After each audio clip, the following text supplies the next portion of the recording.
What's going on, everybody? Jorge Aquino coming to you live and direct. It's Tormenting Tarmac, the podcast where the enthusiast never dies. It is a beautiful, beautiful, still kind of a warm evening out here on the west side of the PHX.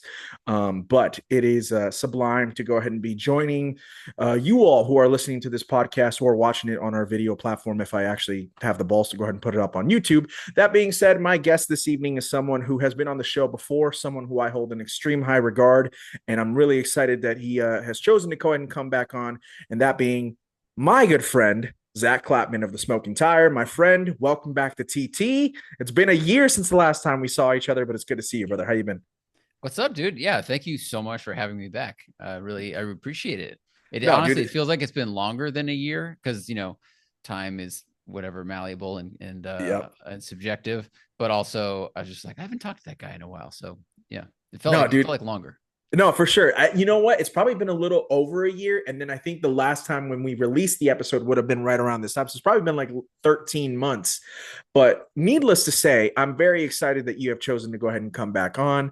There's a variety of different things that we want to go ahead and discuss this evening. And it's going to be a lot of fun, man, because every single time you and I have had a conversation, it's been splendid, to be quite honest. And there's a lot of people who have given me a lot of advice throughout the years of when I started this podcast 3 years ago, um, and they always give me sound advice. And there's a lot of people who I look up to and a lot of people who I admire. And I've been able to go ahead and forge and form a lot of great relationships. And, you and Lieberman are two dudes who have now become friends of mine. And it's almost like, from my perspective, it's like almost like a cool big brother dynamic where, like, because you've given me such great advice over the last couple of years. So, for you to go ahead and continue to go ahead and come back and rock with me, it means a lot. So this, I always take this as a treat. So I appreciate you doing it. I got to tell you, man, I did not get a chance to go to Car Week. I was not in Monterey. You, That's okay. however, yeah, I should have been. I It's should have okay. been. But the plan is to go next year. The plan is to go next year. I hope I can make that happen. You were up there. Obviously, Pharaoh was up there. The whole planet was up there. Let's be real. The whole planet was up there. It feels And like that, but also, FCP had a big thing on the East Coast going on. oh, that's Like there's true. grid life stuff happening. But I understand Car Week is like a magnet for a lot of people and a lot of people that have a really big following. So it can feel like the only thing going on. But if it makes you feel a little better, I will say that you can alternate years. You could go every 5 years and it changes a little, but it doesn't change that much. Sure. So don't feel too much FOMO as well. It's there. It's there next year. It's there the year after. That's okay. Yeah, for sure. Unless the world ends, which I'm hoping it doesn't anytime soon, I'll definitely do my best to make it out to Car Week next year because I still haven't been. I still haven't been. And that's the Okay. reason why I really want to go Got it. is because just more so like, hell, I don't even need to go to the Quail. I would love to go to the Quail, but and I'd love to go to Pebble, but I just want to kind of like experience the spirit of it, experience the vibe. That being said, there was a lot of some not great vibes that I was definitely seeing online that I was not a fan of, Sure. but there's a lot of great vibes that I was like, shit, man, I really would have liked to have been there. So you were there, you got there what, last Wednesday, right? As of Yes. Arrived recording. Wednesday. Yep. Okay, cool. That Did you drive up with Matt in the Bentley, or oh, no, you were up with your wife first and you met up with them? Is that the plan? Yeah, we Sarah and I, my wife, we spent the week before camping in like high altitude East Sierras, Yeah. living out of tents with my dad and his buddy, cooking our food, all the things, dealing with mosquitoes, and it was the opposite experience of Car Week, of Quail, of everything. It was like we had a couple days in between, thankfully, to kind of return to Earth. Otherwise, it would have been like a really jarring culture shock. But so Sure. we were already up there, and then we drove down from Santa Cruz on Wednesday, and we arrived, a few hours before Motorlux. Right. I heard that Motorlux was amazing. A couple of my friends from the Peterson actually went ahead and helped put a lot of that on and whatnot, which is amazing. Shout out to my boy Danny P, from the Peterson and everything, absolutely killing it up there and whatnot. It's funny that you said you had a couple of days to return to normality because in no way, shape, or form should we really consider Monterey Car Week anywhere near normality, just because of the craziness that it I agree is. with you. So like it's nice that you and Sarah came down to like a normal, like, okay, this is life before we go into the complete opposite realm of not only Exactly. what we're doing now, but what we were like. You were living like cavemen for a few days prior, to be quite honest with you. And to make that huge, enormous leap, that must have been like, holy shit, what is happening right now? Precisely. Like, I'm not saying car week is normal. I'm saying we had a couple days in normal society with, Yep. walls, doors, plumbing, returning to comfort and being around more than three people. Like, that's the biggest Right. thing, because we're about to go to these events where there's like 1,000 people and there's Right. questions and there's people saying, hi, how you doing? And social media and cameras and all this kind of stuff. And it would have been very overwhelming to like literally go from one to the other. So what car Yeah. week is definitely not normal life. Even for me, like, I work in this business, I'm around cars and people all the time, but that's why car week is a special thing, because Right. it is once a week and it's crazy.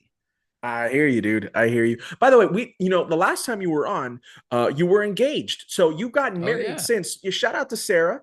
Congratulations on the wedding and on the marriage and everything like that. I'm a happily married man. I gotta ask you, my brother, how has been the first few months of marriage, man? How's that going? You don't have to delve in too much, but from a husband to another husband, Mazel Tov. And how's it been going? Thanks, I appreciate that. It's great. It's really great.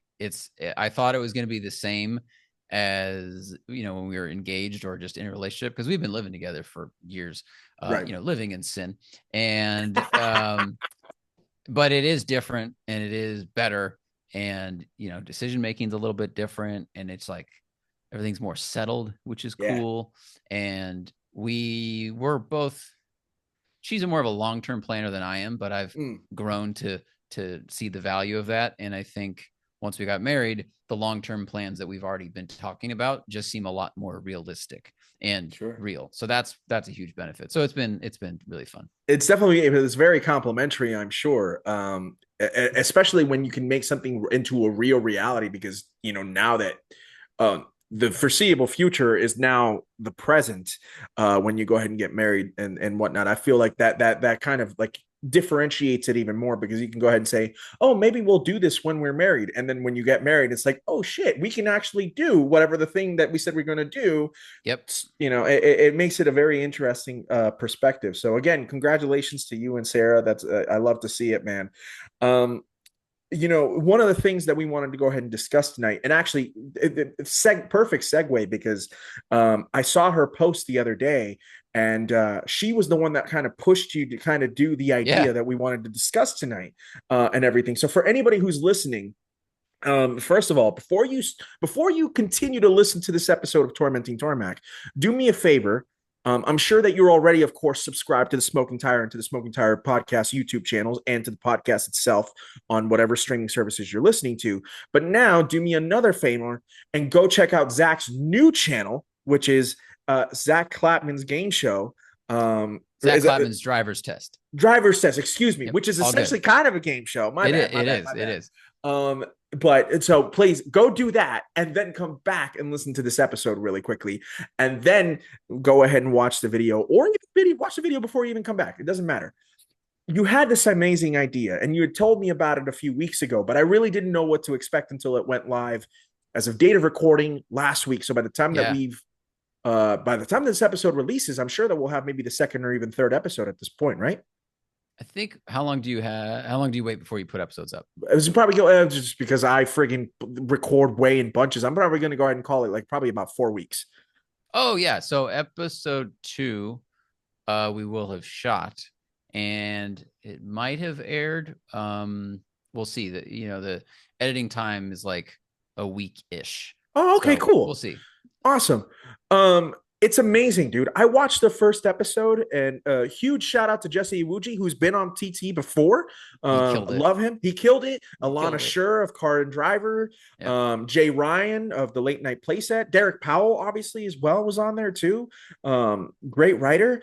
So like it was you had a legit four heavy hitters that are whether that they're car content creators or they're podcasters or journalists, and for Alana and Derek, like It was so much fun to watch that, dude. The vibes of it were very, very cool. For the people who may not know what it's about, I kind of mentioned it's kind of a game show. Kind of give us an idea of basically the premise of the new video series, if you will, on the YouTube channel, and kind of like how it came to be, dude. Because we all know you as this insanely creative, hilarious, the fucking high key, hilarious dude, and everything like that. But it's always, I'm always interested to kind of get into your mind and seeing how you kind of came up with this whole process. Sorry, I just had to set my phone to do not disturb. So, the show is, uh, I'll lay it out for people before we talk about the origin. So basically, two teams of two answering car trivia questions, and most of those questions are objective questions. They need a factual answer, but about a third of the questions are subjective questions. So I want to know your opinion on something. Like one of the questions was, why are hypercars good for society? And then there's also like a funny Fast and Furious question in there as well. That was I am very, very disappointed to say that I absolutely knew who said the line. Nice. Yeah. Hey, you know that you're qualified to be on the show now because Oh that man. and look, both teams figured it out through, Jay Ryan and Derek figured it out thanks to a little hint that people can go watch. And Jesse and Alana kind of landed on it as well. Yeah. But man, there's no deeper well than ridiculous quotes from Fast and Furious movies. They've made 10 of them, Yep. and so much of 11 the if you dialogue, include Hobbs and Shaw. Hobbs and Shaw. And then there's also, didn't they have a spinoff just for Well, something? I thought they there's the did. Too Fast Too Furious prelude, which is like Oh, right. the 10-minute thing that happens, basically him leaving LA to get to Miami. Yeah. Paul or Brian's character obviously and whatnot, but I think it's Hobbs and Shaw being the 11th, which is the first spinoff, and that's the only spinoff as of right now. I think we're gonna eventually get Jason Momoa's character and The Rock's character kind of getting to Fast 10 or something like that, but I'm Like a not prequel or something. something like that to make it more sense, make him have it make more sense. Obviously, yeah, So that's in there as well. So the goal of the reason they're subjective questions is I didn't want this to just be a trivia show that's like hard car facts. Let's get into minutia stuff. I mean, that's sprinkled in there, sure. but I wanted it to be more fun than that. And so I'd been watching these British game shows, and there's a number of them. Jimmy Carr every year has Jimmy Carr's Quiz of the Year. There's a show called Would I Lie to You? There's I think QI or IQ. And what I noticed on all of these panel shows is it's mostly comedians and funny people or comedians and actors or whatever. And the questions are just like an excuse to have this group have a task, like a puzzle at a dinner party. But Right. really, what's going on is like the banter that's happening and the decision making. And what I noticed is that sometimes when the comedians don't know the right answer to like a pop culture question, they'll just write a joke or they'll write a ridiculous answer. And I went, oh, that's really fun. And with cars, so much of the car community is built on opinion. Like Mm-hmm. we like the cars, there's the facts, there's all the performance figures. We all read the magazines and memorize that stuff when we're younger. But then you get to like, what do you think about the 911? What do you think about the GR86? Why did you buy this over that? And I wanted to include that so that people can share their opinion.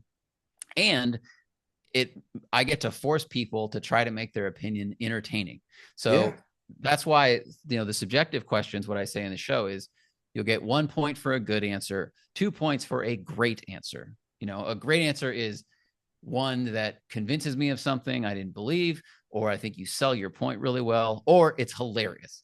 Right. And so that led to these four people who were fantastic cast members. I knew they would all do great, but I didn't realize they would do as well as they did. Like it's like I set out to make silver and got gold or something like that and not because of who they are, because it was a brand new idea.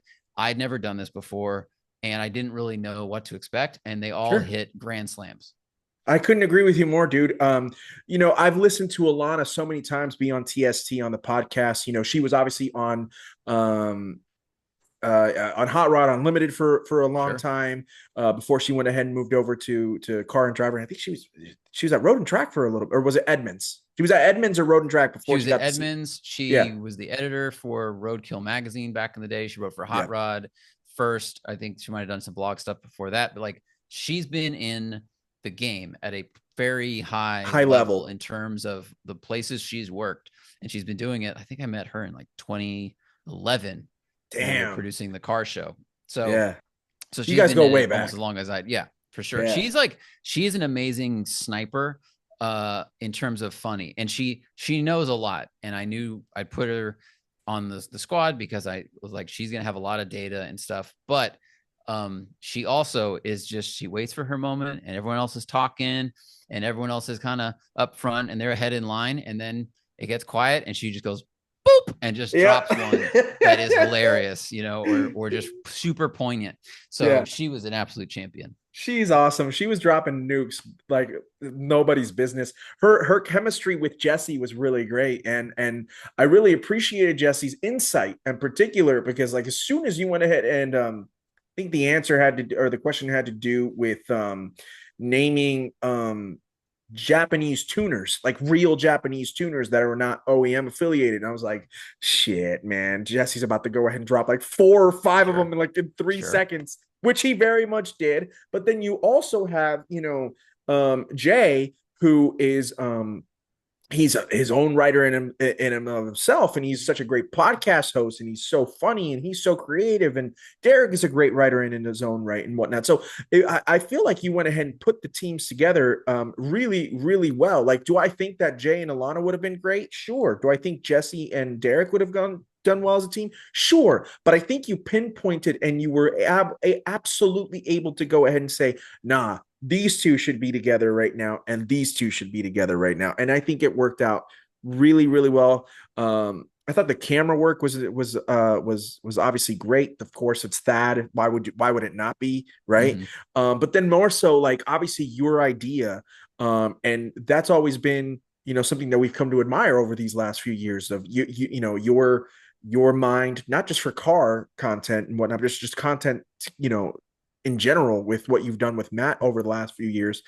I watched it and I was like immediately like I was like, oh my God, I hope that they already have had multiple stuff filmed so they can drop the next one. But obviously we have to wait, and that's perfectly fine. Can you tell us actually who's do you know who's the next set of guests that you're gonna have on the next episode? I don't know. It's one of the wonderful challenges, we'll say, of this kind of show versus Sure. like a podcast with one guest is it's 4 times as complicated to schedule. You gotta get So yep. yeah, and like back in the day when with TST, we used to only do a show when we had a guest. And then we realized that we could get, better ratings in some cases with just Matt and myself. And we went, oh my God, what a relief. We no longer have to like just chase people all over the place. Now I'm back to chasing people. But that is to say, I've got like a list of people, more than 4 people. I ask, are you available September, October, November? Right. And we got, I mean, the list I have of people I'd like to have on the show is like 100 deep. So it's just about who's available. And then to your point, like my pairing is pretty specific because, I we'll see how it balances out in the future. But with this one, it was intentional. Like, let's have someone who works in the industry as a journalist, and then Jesse, who's a personality and also has like a ton of experience driving stuff and going on adventures. But I did not know he had such like precise opinions about sports cars and what they mean to the hierarchy of automobiles, because I've never talked to him about that. Right. When I talked to him on TST, we talked about his life story, his history, and all that stuff. And then, Derek, I went, all right, Derek's a journalist, but also a really funny person. And Jay is, more focused on comedy podcasting, but is into cars. So they were paired like that for that reason. And then Jay and Derek went full goblin energy and were just like making up nonsense. And that was so much fun. And then Yeah. Alana and Jesse were like, trying to win the honest way. Like they were trying to Yeah. get the questions right. And Derek and Jay were like, let's get the questions wrong, but let's do it in a way that's so good that we still win more points. Absolutely. And that's what made it so it's again, it was a dynamic pairing of these four individuals. I think the next if you can make this happen, I think one of the episodes, and I'm sure that you've already thought about this, but you got to do Matt and Johnny versus Zuckerman and Spike. Like that would be My that would my be idea is I want Johnny versus Matt, and then they can each oh, have a teammate because that's a good idea too. I think Johnny and Matt, they know more about cars than I mean, they're near that top tier in Sure, terms yeah. of encyclopedic knowledge. And so I want to see them. And we know from the TST podcast, like they get loud, they argue. So I Especially think when there's whiskey. yeah, we had a sober set. We'll keep it that way. Yeah. But I think it'd be really fun to see them go against each other with these like creative twists. I'm not sure who to pair them with yet, but yeah. Or we could do a Spiked Car Radio. And the thing is, I hope this thing has long legs because it's fun to think about all the different combinations. I would love to Sure. do a Spikes Car Radio show where it's them against them, and then like a Cars and Bids show where it's all those guys, two against two, Oh yeah, and that's but true. also I want to see Doug paired with someone from outside his org, and I want to see Matt paired up with someone and Johnny paired up with someone and all those things. So there's Yeah. just so many different combinations with these ingredients, and I No, want to I see all of them. I do too. I'm hyped for you, and I'm so happy for you for in the early success. I think that the first video is doing actually quite well, and Yeah. everything like that. So it's clearly a form. And I was reading the comments as I was watching, and I saw everybody in the comment section. Excuse me, being enjoying the episode as much as I was, which I'm like, okay, cool. We're all in this together, High School Musical style. We're all enjoying this. Like Yeah. we're all about it. Like we're also, we're seeing our boy Zach also do his own thing on top of everything that you've done. Because that's the other thing. Like over the last few years, as you started to go ahead and do more stuff outside of just TST. Obviously, you've done stuff with Doug at Cars and Bids and everything, and the Autopian when you were working with them, and you obviously write with Road and Track and whatnot. So it was bound to happen where you were also going to be able to continue to do your own thing while still be doing everything that you've done with Matt, and then but still be able to go ahead and create your own fun environment within cars, and that we all as fans of you and everything can go ahead and like continue to support on top of everything that you're still doing. So this was a long time coming, and I'm very happy for you, my friend. And I want to see it keep going, man.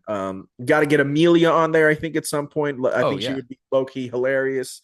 And just stuff, that's the thing. Hell, we're just talking about you guys are SoCal peeps, but Yeah. your Rolodex goes hella deep. I mean, Spinelli is out there, Rob Ferretti, Yep. Chris Harris the next time he's in the States. Like, there's so many people that you can get onto this show, which makes it so much fun. Yeah, and it can travel because that's by design. Also, I know a lot. Like, I mean, the support in the comments is almost like it was shocking. I went, this is the percentage of this people that like it is just too high. Like this seems weird. What's the trick? Am I getting pulled into a van or something? And but so some people asked, hey, you got to get a podium, you got to get podiums or for the people. And I want to keep the show mobile Mm, so that we can go to San Diego or we could fly to New York and do a couple shows there. Got to You do know, one you, here in Phoenix, brother. You're Phoenix, already like welcome here. yeah, I mean, there's car people everywhere. There's car, YouTube, like known personalities everywhere. So I don't want to have this thing where people have to fly in. I got to wait for them. I got to add this to their LA trip because it's a couple hour day. Yeah, for And sure. depending on where they land, like, we shot it in the valley. So I definitely want it to be mobile because my whole thing is, uh, I just want to bring as many people into it as possible so that everyone gets to just shine and have a good time. Yeah. So, I can go to them, no problem. We'll film it in whatever garage. If it looks relatively car-ish, that's fine. That's all we need. We don't need a big set. We don't need a professional, Yeah. who wants to be a millionaire thing. No, we'll just shoot it in the garage. Great. Well, that's the thing. That's the whole vibe because it's still a car show at the end of the day. So you still Right. have to go ahead and have the right backdrop behind you and everything like that. So I'm stoked, man. And again, I can't wait for the next few episodes. You brought up travel. I got to bring this up. You and Matt just did the live shows in Texas, in both Houston and in Dallas with the shop down there. Congratulations on being able to go ahead and easily sell out those shows. I did vote. As soon as Matt posted, he was like, "What city do you want?" I was like, "Your ass, you guys better be coming to the Phoenix Scottsdale area." Even Yep. though I'm on the west side, but like hell, let's go over to Otto or to we've got the vault over here in Scottsdale too. I know that I'm putting the vault on the spot right now. So if Ron Evans, the owner of this of the vault, listens to this, hey, let's get Matt and Yeah. Zach a spot over at the vault Ron, for a let's do it, show. Ron. Let's do it. But how was that? Because I know that was obviously your first times doing a actual live show in the sense where people paid to come as opposed to the times that you've gone to Goodwood and you were with Lotus and everything like that. It was a little bit different. How was it for you guys? I loved both episodes. They were unbelievably great. But I'm curious to go ahead and get the vibe from your side. I loved it. I loved. I mean, I think Matt loved it too. I don't want to speak for him, but I think I will. Like, we walked out of there at the end of the weekend and we said, I think we have something, because it was different selling tickets. So we wanted to felt like we needed to do more than just sit and do a podcast, or more than do an interview. Um, and some people said, we're just there to see you guys talk about cars. That you could just do that, but I think we had fun, and the audience seemed to have fun putting on this like podcast plus sort of thing. So we Yeah. had a couple segments. We definitely leaned into the comedy side versus the serious car conversation side, and part of that is because when we're doing a show right now, or any Yeah. podcast you're recording, you don't have audience feedback. The quiet is always there. I'm just talking to you, right? And we just expect people are listening, and there'll be ups and downs in this show. We'll have some laughs between us. We'll have moments that we don't laugh at each other, but other people might. But when you're on stage and there are people looking at you, and people are laughing at stuff, and all of a sudden it gets real quiet, it's something Matt and I have to get comfortable with if we're Sure. talking about serious car stuff, because all of a sudden you start to go, oh no, is this show boring? Have we lost the audience?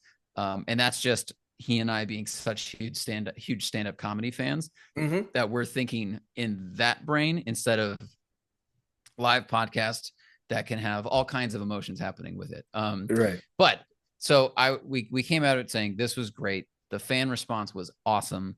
Like, the number of people that shook our hand and were excited and said, keep doing these. Like, everyone was so supportive, and I really thank the fans, not just for showing up, but for telling us how they felt afterwards, Yeah. because it confirmed, or actually it like encouraged us. Oh, okay, they didn't just show up because they like our content, but this might have not been their thing.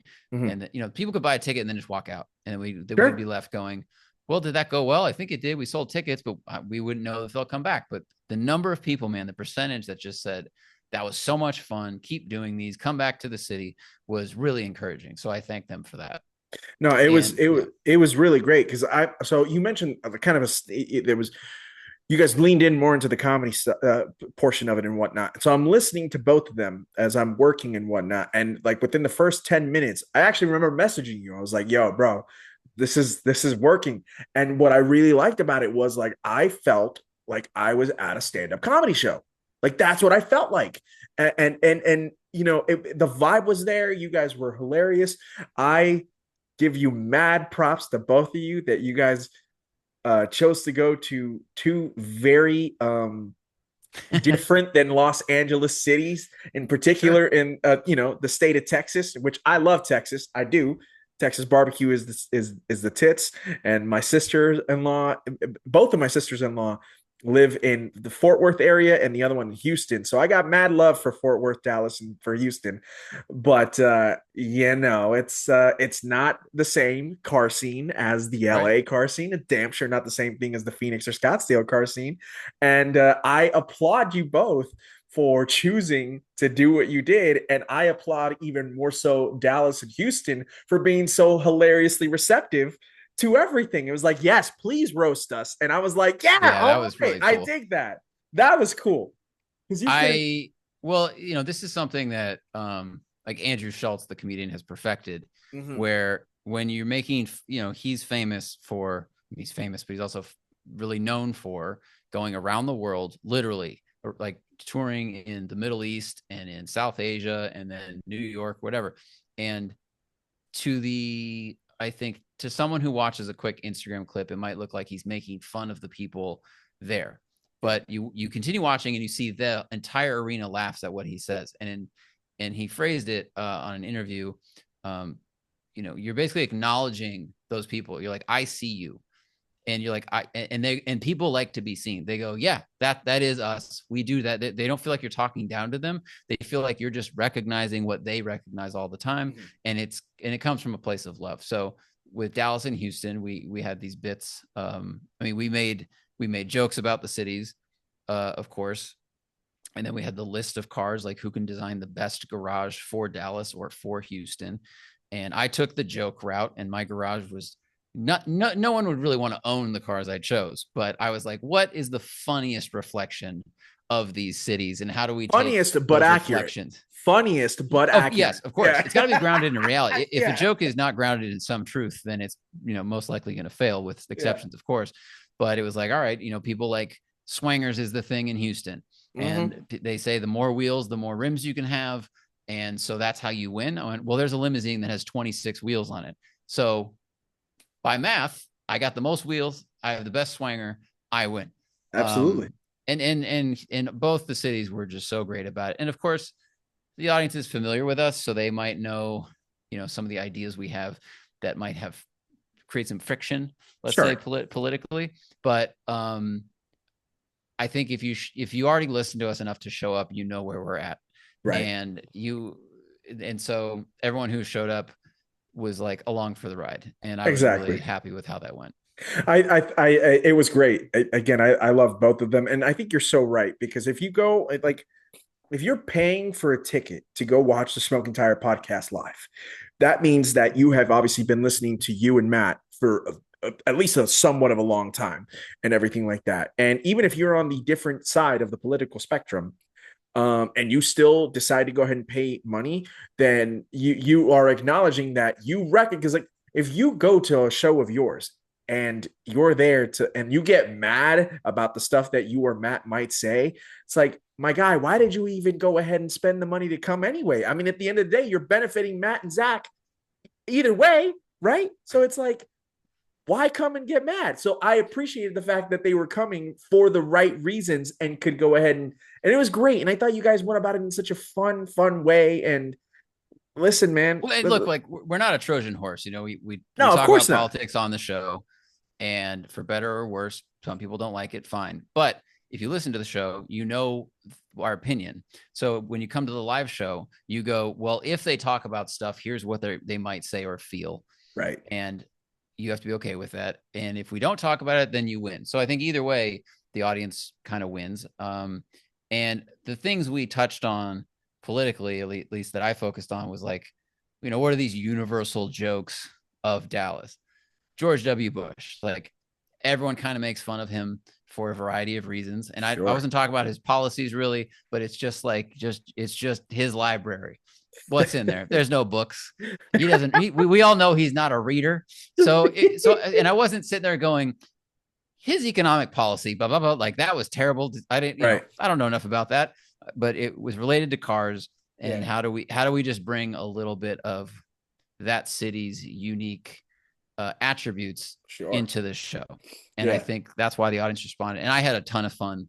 It was challenging, like sitting in the van for 4 hours, just writing jokes and material. And like, I did comedy to open both of the shows, which was very daunting. And I had to write like a set for Houston. And then stupidly, I went, oh, great, all my jokes are about Houston. We're going to Dallas. I can't reuse any of these. Now I have to write all new jokes. It was like, the opposite of what any stand-up comedian should do, where you refine the material each night. So really painted myself into a corner on that one. But I just think everyone had a great time. And then shout out Christian James Hand. Of course. Yes.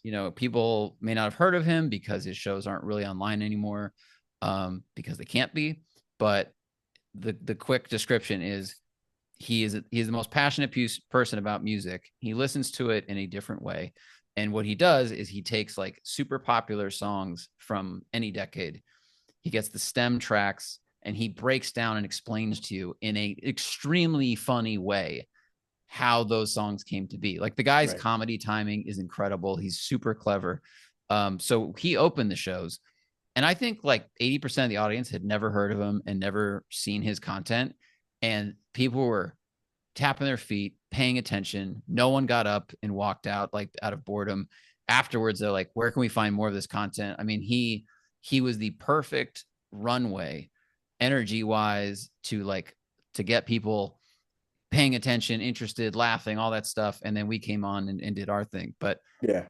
absolute huge gratitude to him for coming and doing what he does. And I sat Yeah. and watched all his shows too, because I was learning stuff about Van Halen I've never heard. And the whole time you're just watching Christian going, God damn, this dude's funny. This is Yeah. just strong. Every single time he comes on to TST, it's always, it's going to be a fun time and everything. I remember the first time he did TST. I think he came on with Kamisa, like back in the Yes. like in like Well, right Kamisa introduced him to to you Matt. guys. Yeah, Kamisa's friend was friends with him first. Yep. yeah. So that was, and from here on out, obviously he's a huge part of you guys' friendship circle and everything like that. So every time he comes on, he's great. And it is a shame that you can't really find his stuff online. Obviously, that I'm assuming that has to do with because of copyright. Correct. Because he's breaking down music, and artists are like, "Oh, you can't be playing our music." It's like, my guy, I'm just trying to break down your brilliance. That's all we're trying to do. But I get it. The copyright is copyright. It is what it is. But he's also a very much a huge, enormous car enthusiast, which obviously caters even more so to what you guys go ahead and do, and everything. So that he's awesome. And again, I love the Houston and Dallas shows. They were awesome. I gotta bring this up because this happened a few months ago, and I think it's important for car media, and I think it's important for podcasting within the automotive space. But you, my friend, and Matthew had the distinct honor and privilege and pleasure to go ahead and reach your 1000th episode of the Smoking Tire podcast. So, first of all, the utmost congratulations on both of you guys' success. You guys are still, up there at the top as some of the best automotive podcasts in the world. And you guys are just a great podcast in general. So, as someone who's been inspired by you guys for the last decade plus, to see you guys hit number 1000 was unbelievable and everything. So massive, massive kudos. I messaged you and I said, "Yo, Z, I just got done listening to the full 8 hours. It took me 2.5 or 2 days. It took Amazing. me two Yeah. days. Shout out to my Amazon part-time job, man. I was literally delivering packages, and I think the first Saturday I listened to 4 hours, and then the Sunday I finished it up, and it was crazy. I kept on looking. I was like, wow, I've gone 2.5 hours, and the episode's not over, and it's still really good. That was a marathon and a half. Like, I feel like you should win a case of Gatorade or something for finishing it. We've like, if you've completed the entire 8 hour podcast, here's your turkey. yeah, man. Well, for you guys, like, I mean, I don't even know how you guys' throats felt after that, because that must have been crazy. Like that was weird. No, no, Everybody's gonna be no. Yeah, listening. You know what I'm but saying, you're though? right. Yeah. Yeah. I mean, consistently talking for 8+ hours. There were very, very few pee breaks in between that, like, which was massively impressive. I don't think I would have been able to go ahead and handle only going to the restroom like twice. I think I probably would have had to go. Dude, I shit you not. I went to go see Avatar when it first came out in '09, and I went to the restroom 3 times during that movie. And that's not something I normally do, bro. And so You're sitting chugging the down extra for, large yeah, because drink. dude, I was moving through it. And for you guys to be able to go ahead and do that. So let me ask you this, because you have essentially been a part of it for, I don't know, like, let's call it 970 of these 1,000 episodes almost, right? Or no, you've been Since podcast the beginning. from the Since the beginning. beginning. Excuse me, no, it was the show that you started off a little bit later on. I Yep. apologize. So you and Matt have been doing this since like 2000. Was it 2014 you guys were starting? 2000 January 2012, the first episode went up. 2012. Yeah. That's crazy. So that was a time where we didn't even know really what a podcast was. Yeah. I if the quick story was like, I was listening to, I think I moved to LA in '09 and I started listening to Adam Carolla on the radio. Mhm. And then he said the station was shutting down. He's going to start a podcast. And I went, oh, okay. I don't know what that is, but I'm going to look it up because I want to keep listening to this stuff. Back then. And So I found that, and then somehow I stumbled on Mark Maron's podcast, Mm. and because that had also started around the same time, I think maybe slightly before, and so I was kind of early to as a consumer to the medium, and then I noticed at different we throw these barbecues I was living with Matt, Thaddeus, Tom, and our friend Nino. So we were basically like this car incubator house of media. We're producing stuff for Drive, we're producing stuff for TST. We got the Speed Channel show, and that's why we decided to move in together to just like Yeah. constantly think about ideas. And so we'd have these big barbecues, and people would just stand around and watch us talk about cars. Mhm. So my friend Chris Hayes and I, Chris was a like a tech dude. He was like, we said, why don't we start a podcast for the Smoking Tire, because it just makes sense. So that's why we were so early to it. Is Yeah. Chris and I had early exposure, and it just seemed like a logical idea. Yeah, I like the fact that you guys all moved in together because it's almost like, you got all these content creator houses these days. Y'all did that shit 15 years prior, bro. Like, so honestly, we should be giving you guys the like, hey, man, y'all were the No, ones to because there start were this like Vine, almost. there were Vine houses back then. When Vine True. was a That's very thing, true. That's it very was true. which I think is super smart. If you're young and you're trying, especially if you're going to work in any kind of creative industry, Yeah. and I would even go as far as like if you're going to fabricate stuff with friends, or like make with metal or something, Mhm. if you can all move in together and you're not going to kill each other, because that's important, Sure. um you are Very basically, important. it's the downside is you're at work all the time, the upside is you're at work all the time, so Sure. you're cooking dinner and you're like, hey, what if we did blah blah blah blah, and you Yep. can write it down or you can think about it and talk about it, and it was great. We did that for 3 years, and it's very fruitful.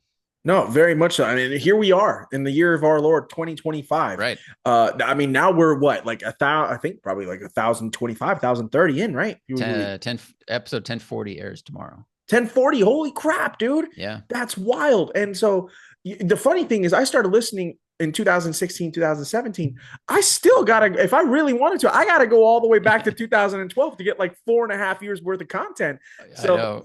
that's wild in and of itself. But when you guys were reaching that milestone, and obviously, you did some really cool things prior to go ahead and get it on there. Now you've done 14 years worth, right? No, 13, let's call it 13 years worth of podcasting and whatnot. You guys had Jerry Seinfeld on the lead up. I think it was like 998 before you when he came on, right? Was I that think he was 999. he was 999? Yeah. Okay, cool. So that was a huge get for you guys and everything. Yeah.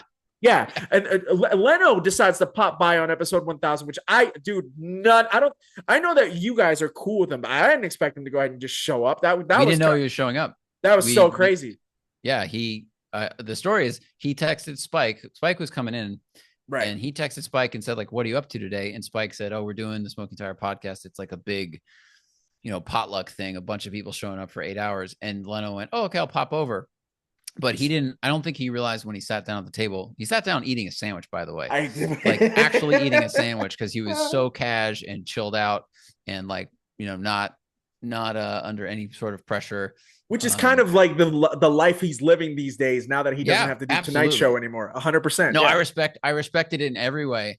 And he sat down. He's like, "Oh, what are you guys doing today?" I want my Leno impression's terrible, so I'm not even going to do it. But he was just like, "What's going on today?" We're like, "Well, Jay, it's our 1,000th episode. We've been doing this for 13 years." And he's like, "Oh, okay, cool." And then he sat and it was so interesting. I forget her name right now. Tati Reed over in the Rover. Thank you. Yes, of course. Tati She's Reed. awesome. She's awesome. She's like 23 or 4. She's started writing for the Intercooler. She's got this Instagram story all about her Land Rover, and I think she came in with Sam Fain. Yep. And so you've got this young woman who's brand new to being a content creator, like pretty new, we'll say, right, and kind of rocket ship success. You've got Sam, who's been in it now for, I don't know, 6 years, 7 years, very successful, right, and then across the table is Jay, who's been let's call it content creator for like 50 years, and they're learning from each other and learning about each other. And it was so interesting to watch that exchange happen. I loved it. And like Tati, as you mentioned, is only 23, and she's also British. So like she's like early Gen Zer who probably, with all due respect to Jay Leno, probably has no idea who the fuck he is. I don't think she Right? did. And I don't mean I know to like, Sam did. Sam knows Jay Sam Leno. knew. Yeah, Sam was yeah. like, holy crap. But It's I Jay think Leno. Yeah. Tati, yeah, I think she had to a little bit of, I think she kind of knew, but yeah, that was just wonderful to watch. It was so great. Shout out to Tati. I saw her video that she just did with James May the other day. I think it's probably been out for a What? couple of months now. But it was like it was like Tati and James go on a breakfast date or something like that, and they were like chilling in like I think it was like they were in LA, and it was really really funny because again you get James May's dry humor, Yep. and then Tati is almost him but like 50 years younger. That's an exaggeration. That's rude. Let's These call it 40 40, years. sure. Yeah. Because he's in his 60s now. My bad, James May. That's how I ruined James May ever coming on the TT. But like it was I say this with total respect. I don't think he's listening to the show right I'm now because sure he's he's like not. rebuilding a lawnmower carburetor or Of something. course he is, because he's James freaking May, Yeah. and everything. But it was just so entertaining, and Tati was great. But like, just everybody that was on that show, you mentioned Sam Seen Through Glass. I love he is one of my favorite YouTubers, straight up. I love that dude. He's great. He's latest guest as of recording on the Smoking Tire. Actually, excuse me, him and Larry Casilla are. Yep. Apologies. Shout out to Larry and Ammo. But and then Jay, Amelia Hartford, Alana obviously was there. Spike, Johnny Lieberman was on there. Vin Anatra, formerly of Hoonigan.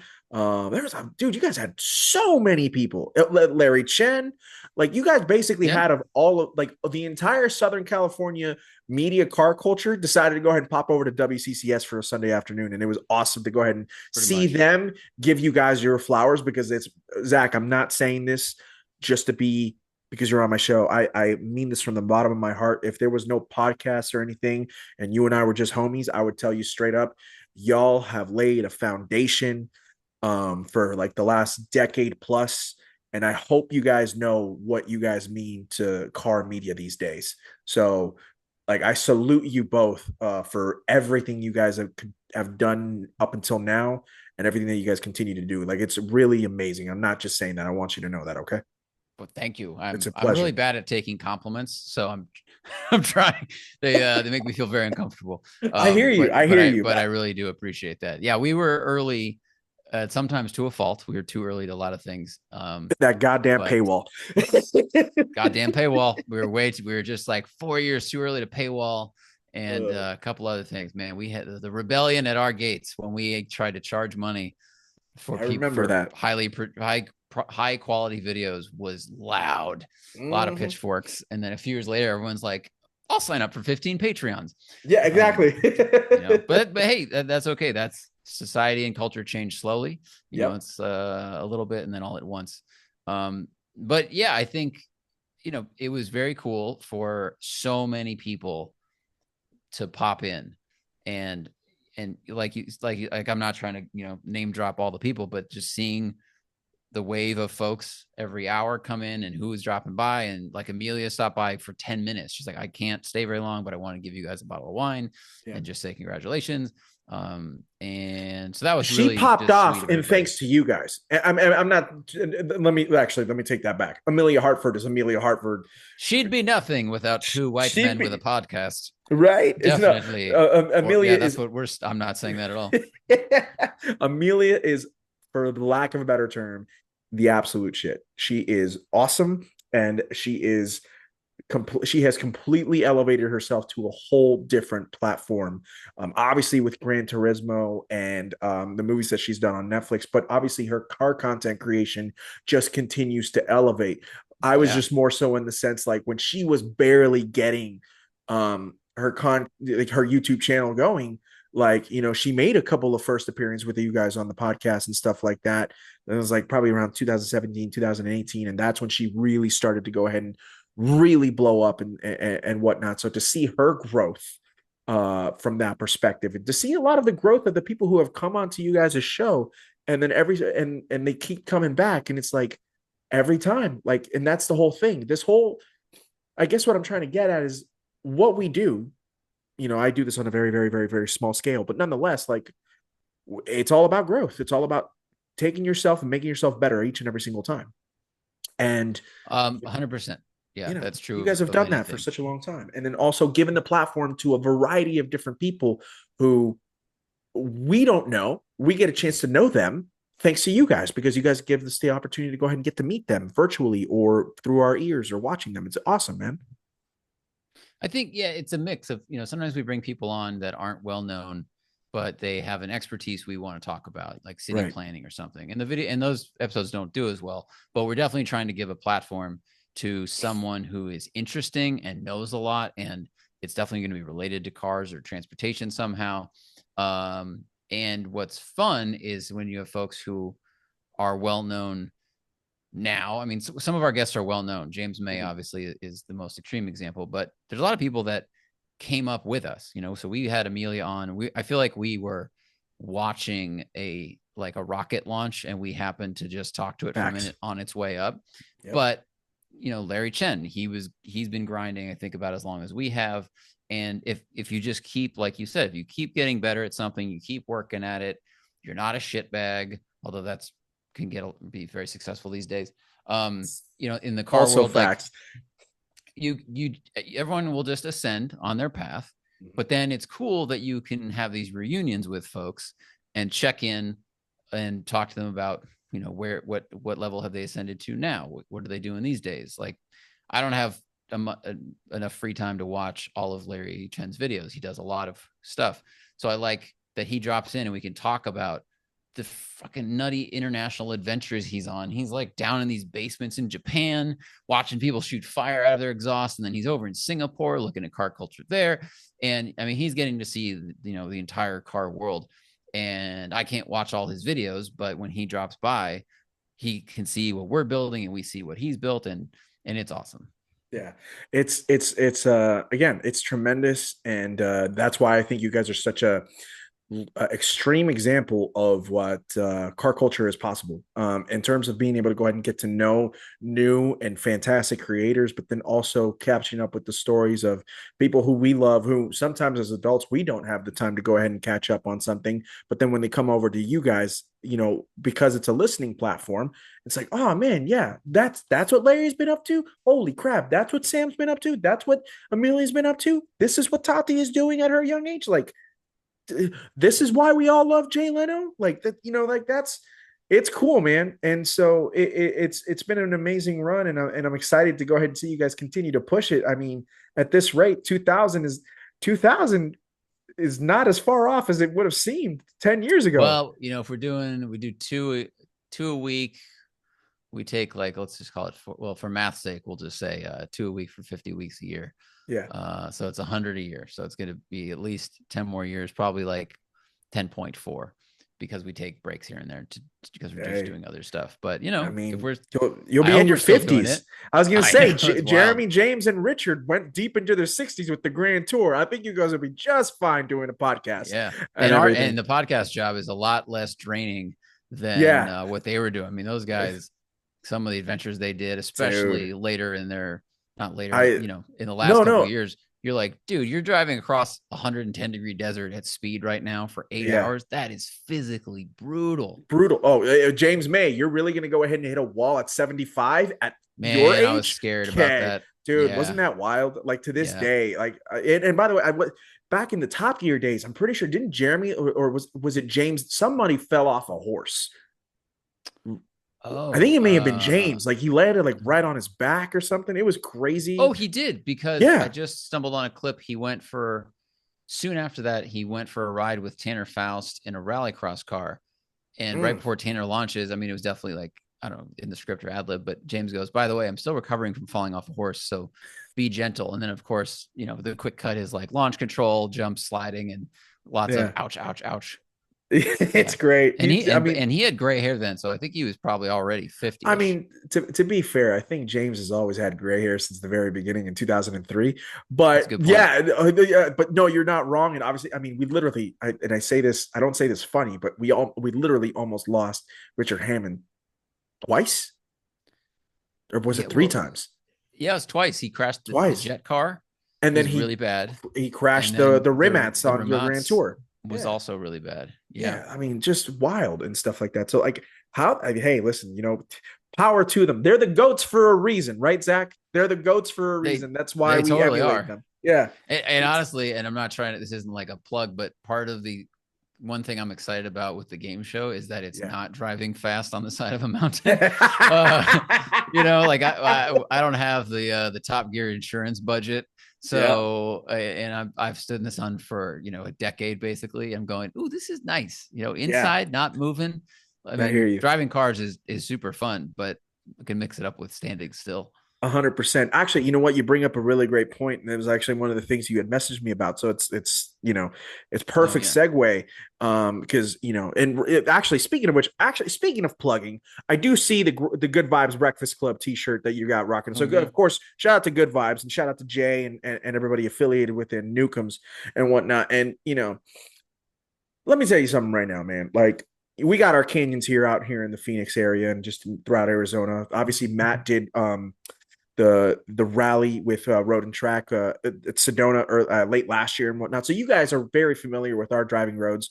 We've got some good ones, but Southern California, you guys have the Angeles Forest and everything like that, and you guys have some of the best driving roads, not just in the country, but just in the world, straight up, right?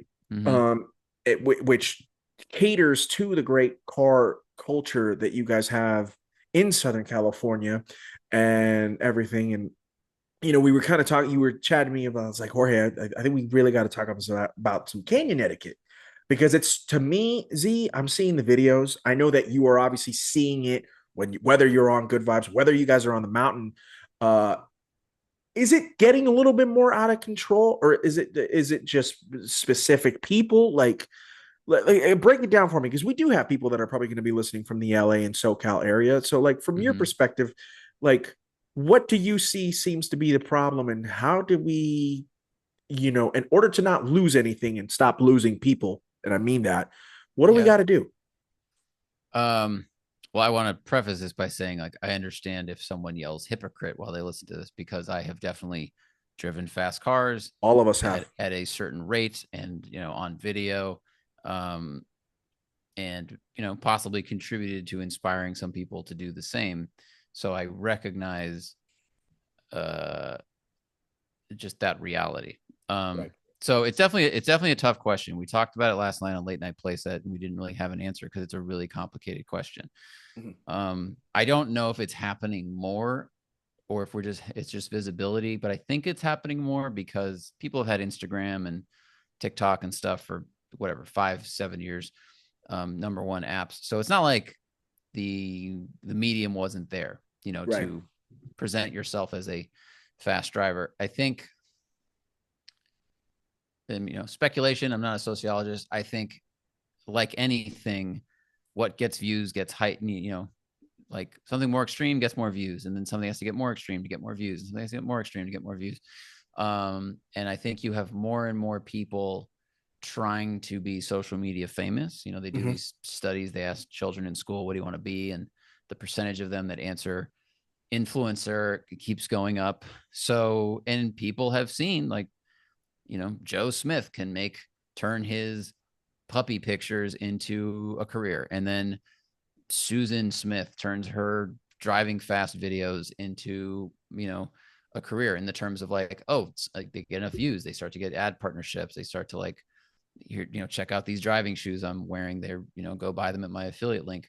Um, and it's also people just want to be recognized by the public as being alive. They're like, when we're at school, the class clown gets attention. We're jealous. We're jealous of the jocks that get attention because they seem Hmm. like it seems like life is easier if people acknowledge that you exist. Um, so I think that to me feeds the psychology of people that are putting a camera on their face or their meta glasses or wearing a helmet in the canyons, which is so silly, and they're trying to drive as fast as possible because they're like, look how cool this is, and then their audience says, look how cool you are, and it just that's a self-fulfilling prophecy. But I think the danger there is the person's gonna have to keep going faster and faster. It's kind of like the same way that there's channels that got a lot of success by buying cars, Hmm. and whether it was amassing a collection of cars or buying and flipping cars. Like Tavares is a good, I mean, no disrespect, he has almost paperclip traded his way up, and now he has to repair this P1 that was in a saltwater flood. So this is such an extreme example of having to repair a car. And I think if you do the same thing with canyon driving, people, you get a little more famous, you drive faster, you get a little more famous, you get a faster car because you need to keep doing cooler and cooler stuff. So I think that's contributing to it. And then what you have are people who try to emulate those folks and might not have the skills they have or the experience. Or you have people that build a fast car because it's easy to get caught up in modifying and the marketing of, I should get this suspension and put this horsepower on. I mean, car people, like anyone with a mechanical hobby, we like to tinker and improve. And you like to buy parts and put things on and watch your car transform. And then if you don't have a lot of experience driving fast, you head up to the canyons and maybe you're chasing someone who's a really good driver, or maybe you feel the pressure to stay ahead of your friends, or you just feel like, oh, my car can do anything because it's this kind of car and physics is real. And so I think there's like so many different factors, but all of them are contributing to people, frankly, just going way too fast and over driving their car. And then they either crash and hurt themselves or they crash and hurt another person, which is what happened a few weeks ago. And I understand, like, people go, Zach, you've made all these videos, but I think what I didn't realize until we've talked about this is that the advantage, myself and other like journalists had, is that the car was borrowed, and there's a layer there of caution, because you go, well, if I crash this press car, I won't get another press car, and I can't keep and there are people that have crashed press cars and they get fired from their magazine. Like, you don't get to just go back to the car store and get a new one. Like, there can be very serious ramifications, legal ones, not even talking about that. Like, you will lose your fucking job.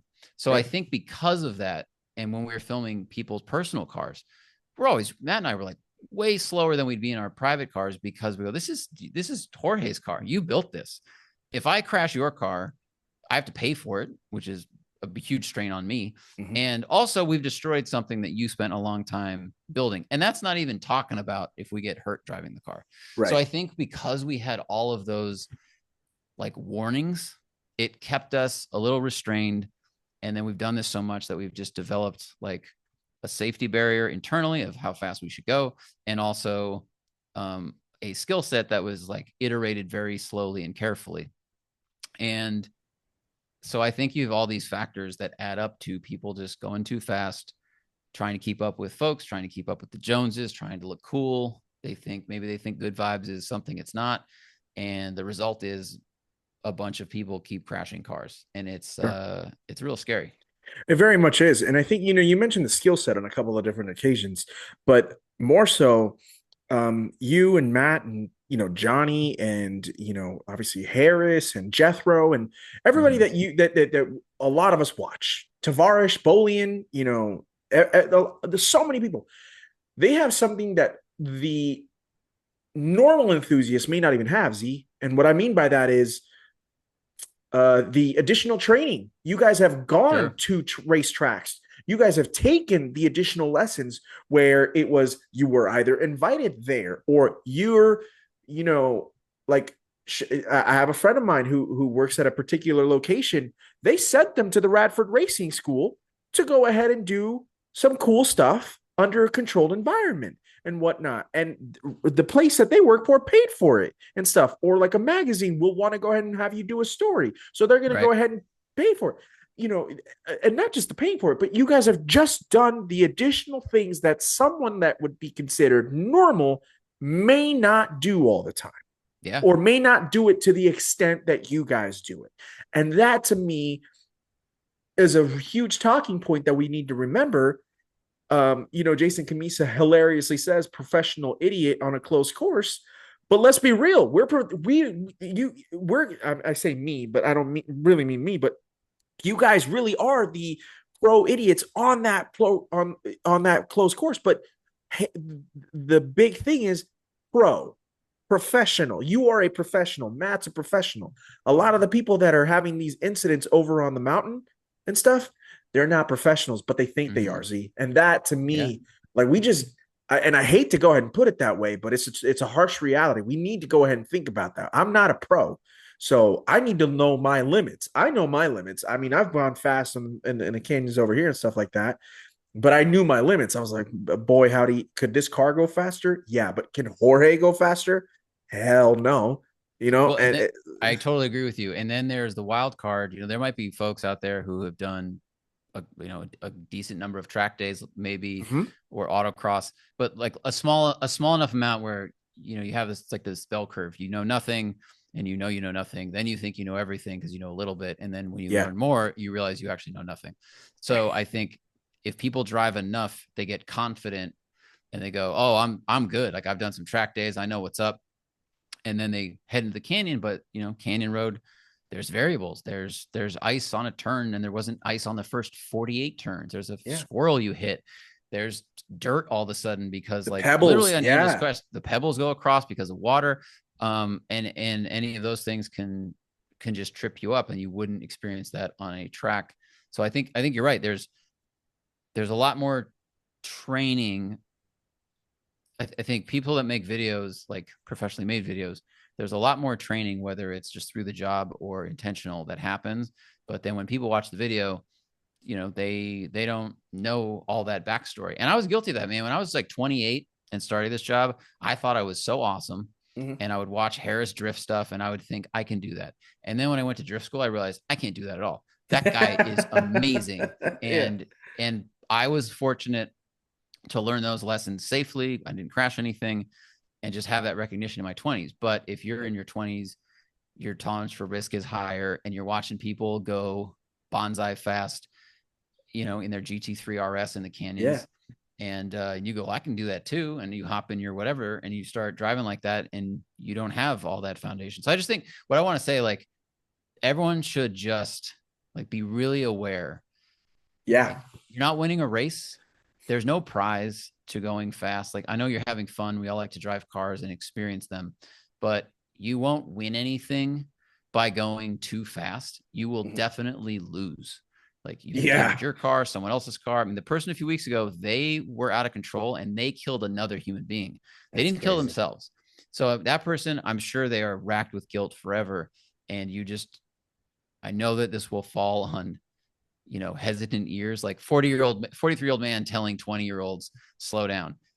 That's a hobby as old as time itself. But Mhm. just, if you guys go out there in the canyons and you start feeling like the pace is getting a little spicy, you're chasing your friend, you think you got to keep up, like, just tone it down a bit, have a nice time. And then if you want to really experience going fast, go to a track day, Mhm. explore limits there. And then my friend Justin had this best lesson. He's a guy that, well, he saved my life. He pulled me out of a river in a motorcycle, but for a long time, he would ride in the canyons in Colorado. Then he started doing track days, and then he sold his street bike. And I was like, why'd you sell your street bike? And he goes, dude, compared to track riding, like, street riding is boring and dangerous. It's Sure. not as You're not as fast, and if something goes wrong, I'm really going to get hurt. So I think that's a benefit of track driving, is not only take the lessons of car control with you, but realize that you're not going to go as fast and get the same adrenaline as you'll get on a track if you try and do it on the street. So Mhm. it actually, like, slows you down on the street a little bit. So Yeah.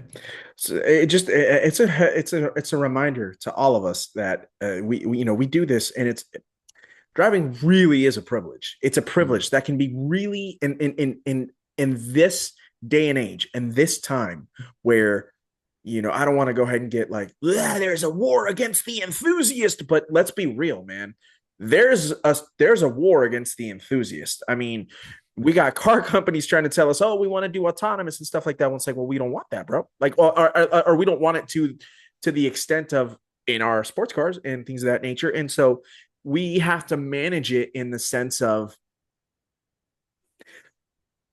being just be responsible. Just try to be more responsible. Like you can play around, but there's a certain level of responsibility that us as the automotive enthusiast just has to have a little bit more than someone like my wife, who I know is not necessarily a car enthusiast and things of that nature. There's a different mindset and everything like that. So if we can just go ahead and keep that in our minds, um, It allows us to be safer. It allows us also to go ahead and be the better driver on the road, and then also just helping people around us that may not expect us coming. And it's like, oh, but I expect you may have not seen me coming, but I damn sure knew you were coming, and that's why nothing happened. And I Mm-hmm. think that crossroads right there is something that we just need to continue have in the back of our mind, and we'll be all better off for it. You know what I mean? Yeah, and the last thing I'll say is that uh, I think a lot of people, everyone that comes up to Good Vibes, blanket statement, but like a lot of the people that come up to Good Vibes, they're there because the community is great and they want to be in the community. Yep. And a lot of them are fans of people that go to those events. And this could be true of any cars and coffee anywhere. And like it's very easy to be in the car community and make friends with possibly with people that are well known, famous, whatever. And if you're cool, that person could be cool. They could become your friend, or at least someone you chat to every time you see them at Good Vibes. The quickest way to get yourself essentially like blackballed or banished, whether it's vocal or not, from the circle is to drive like a dick. And you might, and now some people might not care about being in that circle, but like I just think the people that are driving too fast and being reckless often consume a lot of the content from a number of different creators. Sure. And this is why I want to give huge props to Vin Anatra, former Hoonigan, Mhm. now at Driver's Era with Ron Zaris. After that bad accident, he posted some videos of just him to camera, just saying, please stop doing this. Please slow down. And I guess I just want to imagine that some of the people that are, just a little too hyped up, having a little too much fun, probably they watch Hoonigan. They're probably fans of his. And it, doing something really stupid and we all talk about it when we're going up to the canyons. If someone's driving like an asshole, we arrive at Good Vibes and we go, the person in that white M3 was driving like a total shitbag. Yeah. And now we don't want to be your friend. And like, if you want Vin to be your friend, if you want me to be your friend, if you want any of the people that you admire, you enjoy their content to like talk to you, respect you, engage with you in any way, just be a little bit more responsible. Absolutely. So I don't know. I love that.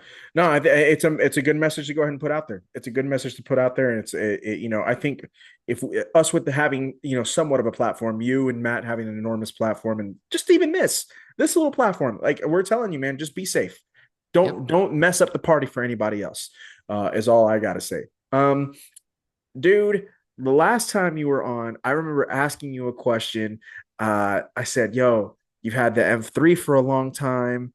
And everything. Like, could you see finally, could you see going into an M2 or I think you brought up a Boxster or a Cayman as a potential next evolution.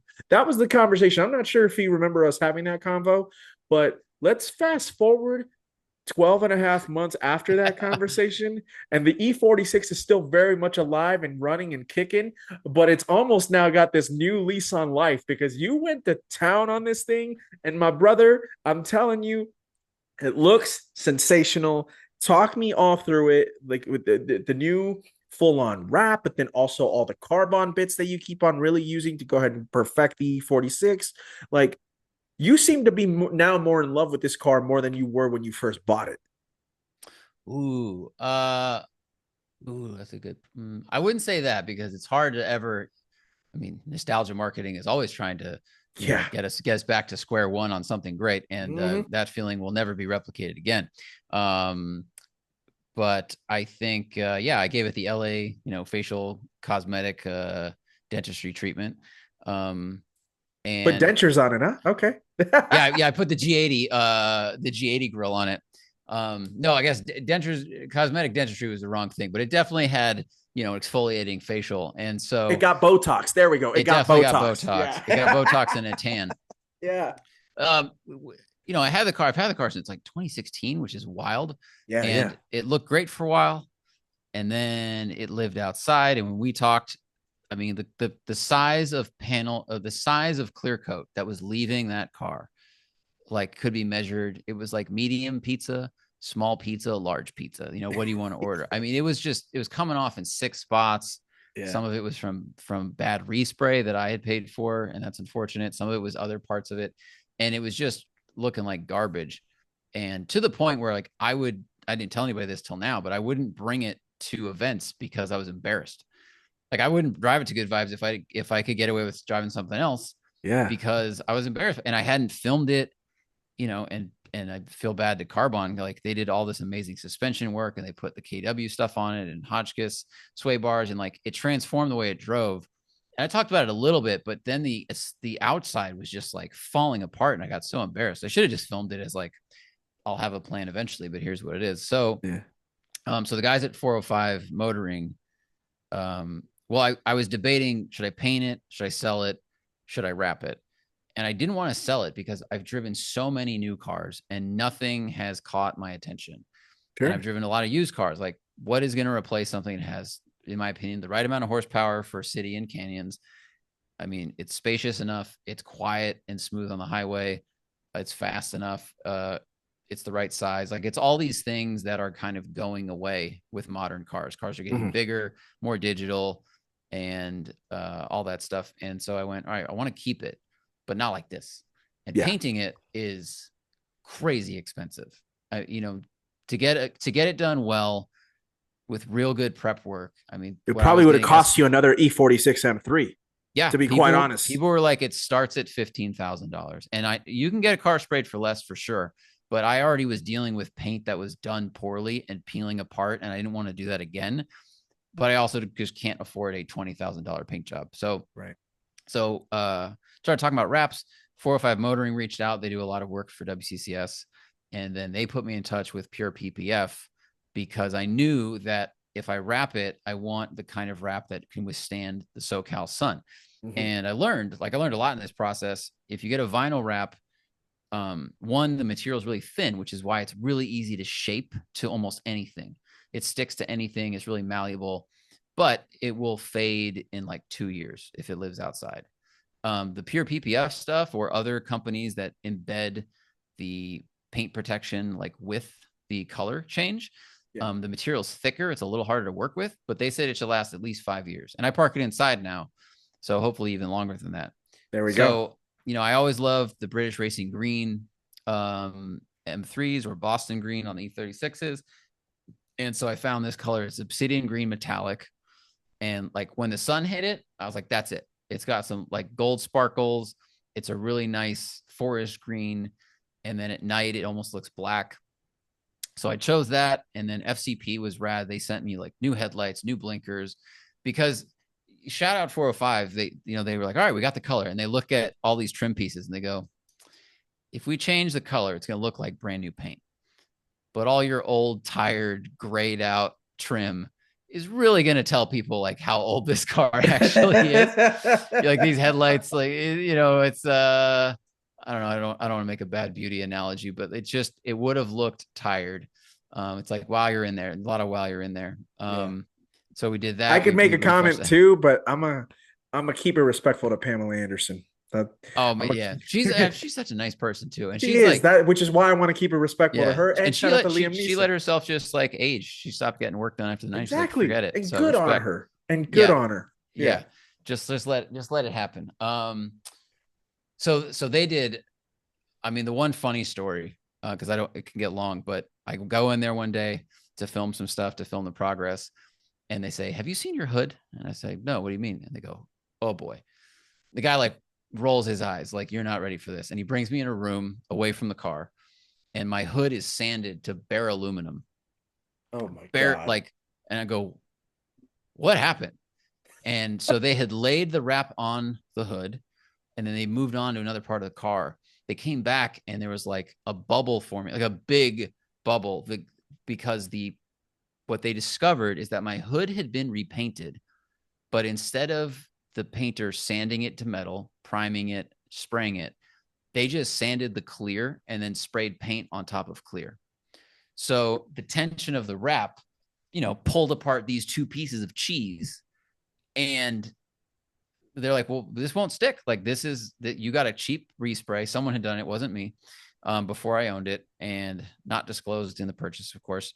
So they had to sand it to bare metal. So that was very telling for how challenging this was going to be.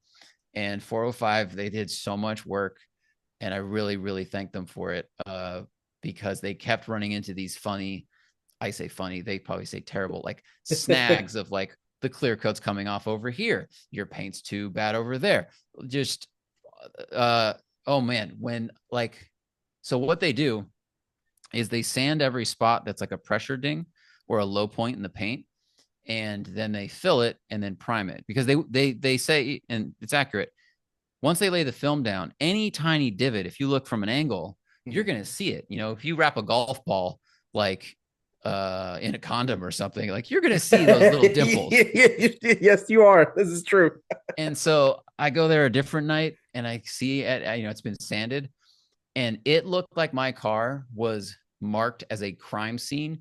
Like it had been shot with a shotgun, and the police had marked every single bit with tape. I was like, holy crap. Like I didn't realize I didn't realize there were so many little pits. Two, I didn't expect them to be that diligent, and they are obsessed over there. So wraps like this are not cheap, but I'm telling you, when I saw the amount of work they did to make sure the metal was actually ready to go, this is the reason. Same reason you can get a $500 Mako paint job, because they're not going to prep it.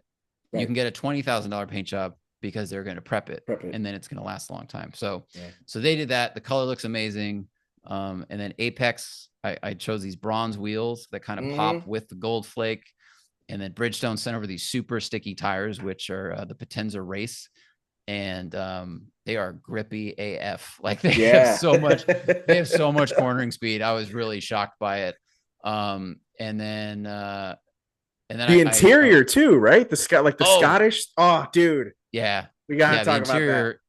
Because so I redid the whole outside. So now the outside looks awesome, and it's like it's got good suspension, that Carbon installed, and it's like, and then you open the door and it's like, oh, and all of my pillars, A, B, and C, were falling down to a point where I was driving in the canyons in front of Thaddeus, and he looked in the rearview mirror and he saw curtains flapping in the wind. Like that's how big that's how much material had delaminated from the pillars. It was visible at speed through the windshield in reverse. So I was like, I got to take care of this. And then, if you're in there, like while you're in there, I thought it'd be just cool. Like, let's have an interior color. I had just driven the you pulled Turbo, a Matt. So. You pulled a Matt, because I did, man. He inspired he inspired you to spend all the money that you possibly could. He is such a dangerous friend, and I think for a long time I didn't fix the car because we're in different tax brackets, and I was like, no, I can't afford to do this. And then I saved money like a good squirrel, and the car was just so bad. I was like, I can't not. I can't. There's no way out of this. Exactly. It's like when if you're 400 pounds, right, and all of a sudden you go ahead and go on an insane diet, and you've lost all the weight, but then you have to do the liposuction surgery. Like your E46 went through its own liposuction procedure. It's still going through it right now. Yeah, exactly. Yeah, it would have looked weird. And I drove the Singer Turbo, and you just see these cars, like a cool interior. It's not that expensive if you're going to like redo things anyway. And there are so many awesome tartans out there. There's like, I swear to God, like 1,800 options at Scotland Shop. They didn't sponsor me. I gave them money at retail, but it was awesome. It was a great experience. And so I ordered a bunch of samples, and I laid them on the car, and I found the one that, matched the color the best. And shout out to fans on Instagram. One guy looked at it and he goes, "Hey, I'm a color theorist. Your obsidian green is actually a bluish green, not a, what do you say, brownish green." So interesting. Like the fabric on the left that you're thinking is the right one is wrong. Choose the one on the right. And I looked at it again. I said, "Oh, he's totally accurate." So yeah. And then this shop, Nachos Upholstery, they did the seats, they restuffed them, and it looks amazing. Like it does. I'm really, this is the nicest car I've ever owned, and I've never customized a car like this. And I'm very proud of it. Like, no, dude, I'll get up early in the morning to take it to a car show, and I hate getting up early. Yeah, it's a banger. I'm hoping that now that because it's basically almost done to the point where it's like now it's like finito. We need to go ahead. BMW is never done, my friend. This is true. What? This is true. This is very true. You tell me that, because I want to go ahead and I'm eyeing F87s, even though they're still out of the bracket right now. But a mountain is never done eroding, Jorge. But I would love to go ahead and see you and Matt drive it now that it's it's essentially you've done all the work. Now that with the new wrap, with the new wheels, with the new tires, with all the carbon bits that you wanted to go ahead and put on there, I feel like we need to go ahead and see it on video. Is that No, something we're video gonna? is planned. A company is Sweet, sending me an intake that I'm really excited about, excellent, and that's supposed to arrive in like mid-September. And then excellent. I swear to God, to all the people that helped with this, like then I'm gonna film it.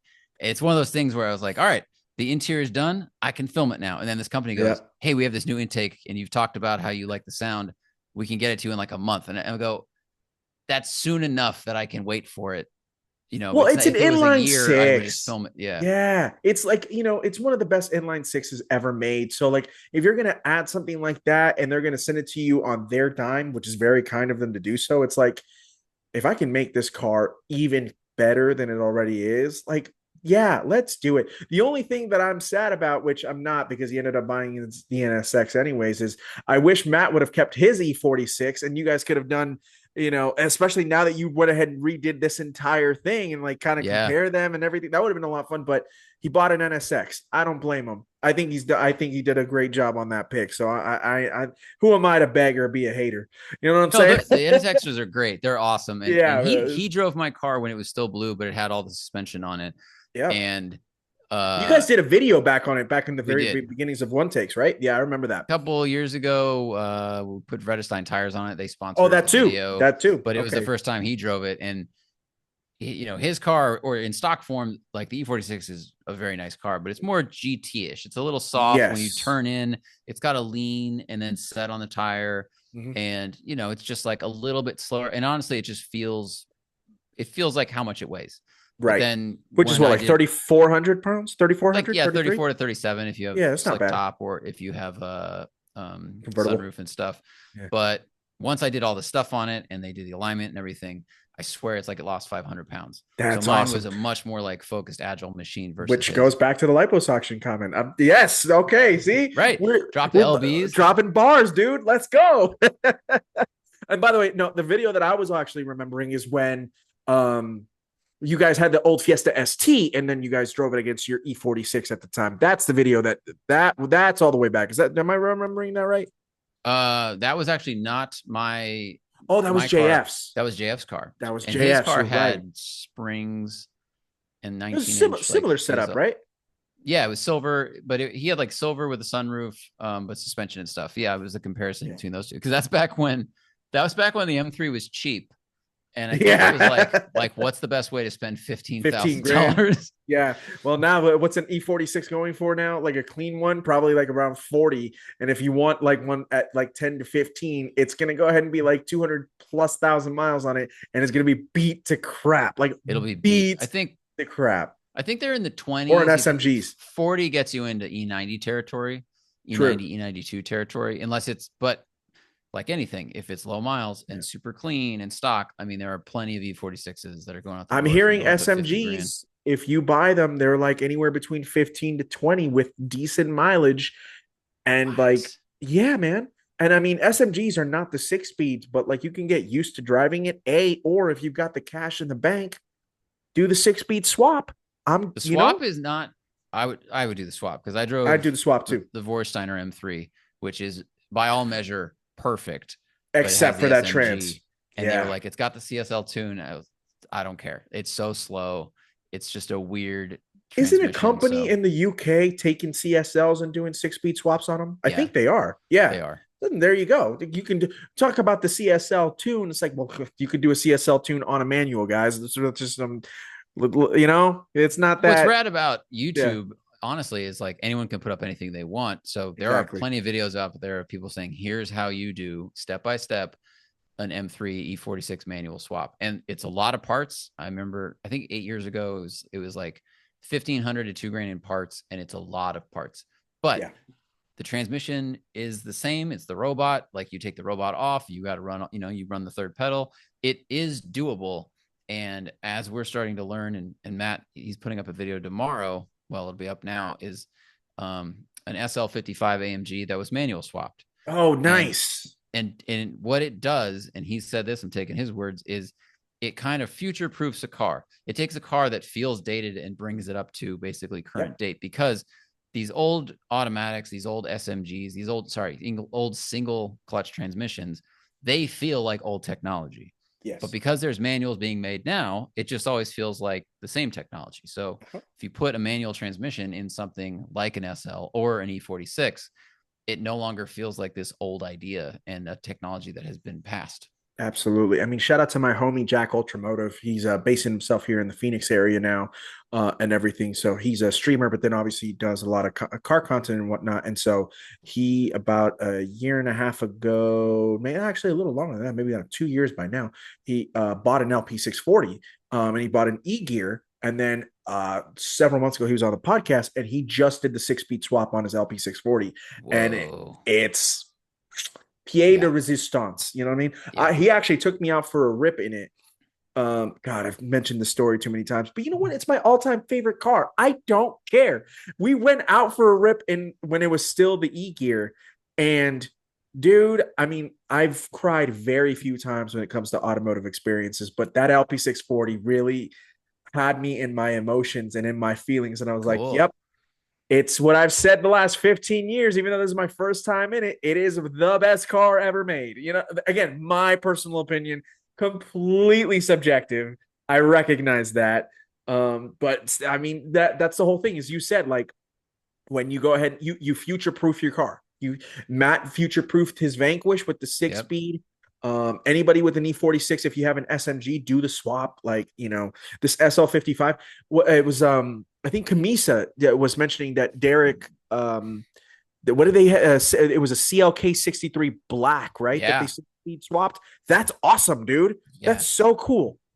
Yeah. Because especially the early aughts AMG cars and even Yeah. into the 2010s, they had the best engines and the cars looked awesome. And Yeah. I've driven a C63 507 and I went, Oh, wow, that thing would have six handling's speed would good. be crazy. Exactly. It sounds amazing, but that thing had the old 5-speed, which was slow. Um, they were just the car had 9 out of 10 in so many categories and then had a 3 out of 10.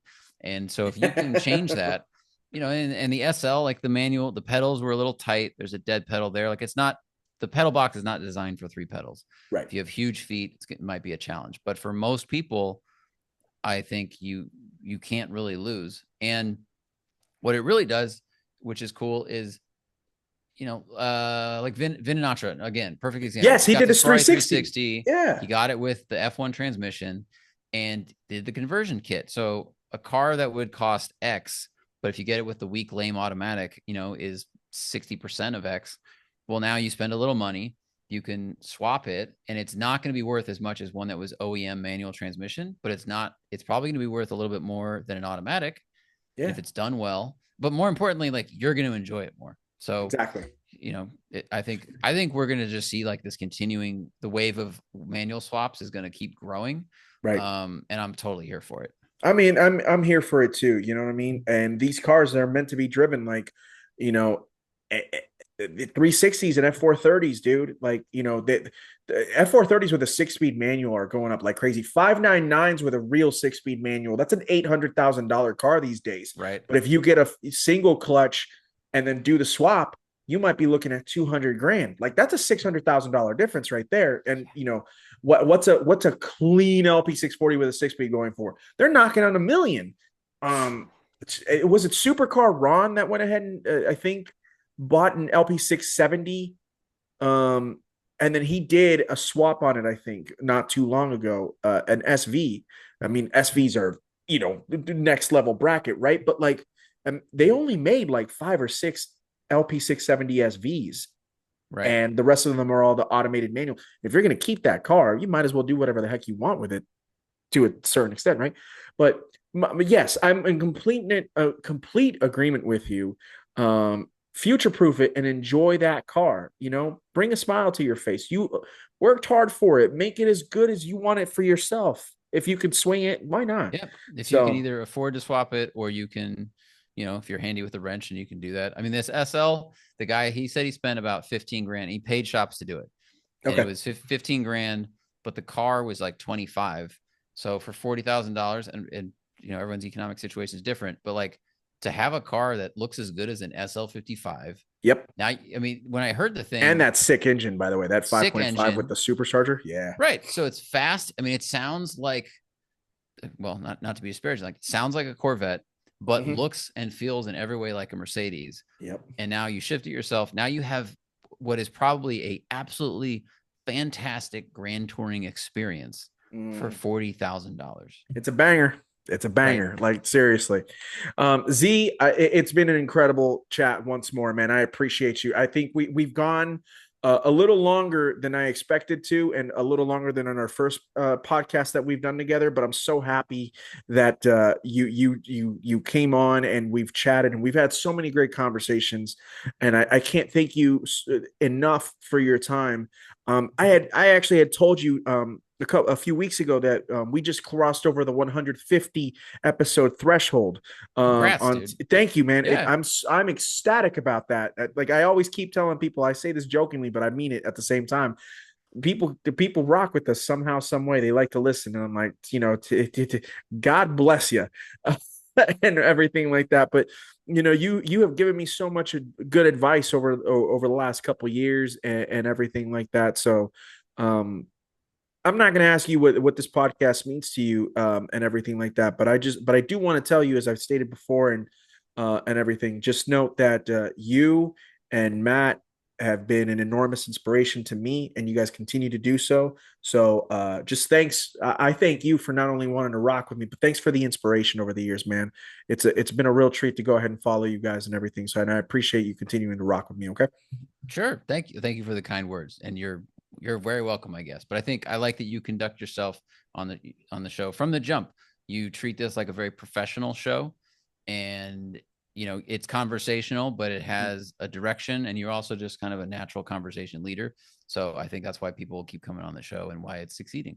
Yeah, well, thank you, man. That means a lot. It means a lot. And for everybody that's listening, of course, if you're living under a rock and you're not subscribed to the Smoking Tire and to the Smoking Tire podcast, get on that. Make sure you're subscribed. But then also, and most importantly, because of what we're talking about today, Zach Zach Klapman's Driver's Test, that YouTube channel. Go get in on that. Go watch that first episode. Hopefully by this time that drops, hopefully the second episode will have gone ahead Yep. and released and everything. And for anyone in the SoCal area that's listening to this show, because Z is on it and whatnot, and you've got some pull, collaborate with Z and get in on this schedule so we can get you guys on his respective show. Let's make this happen.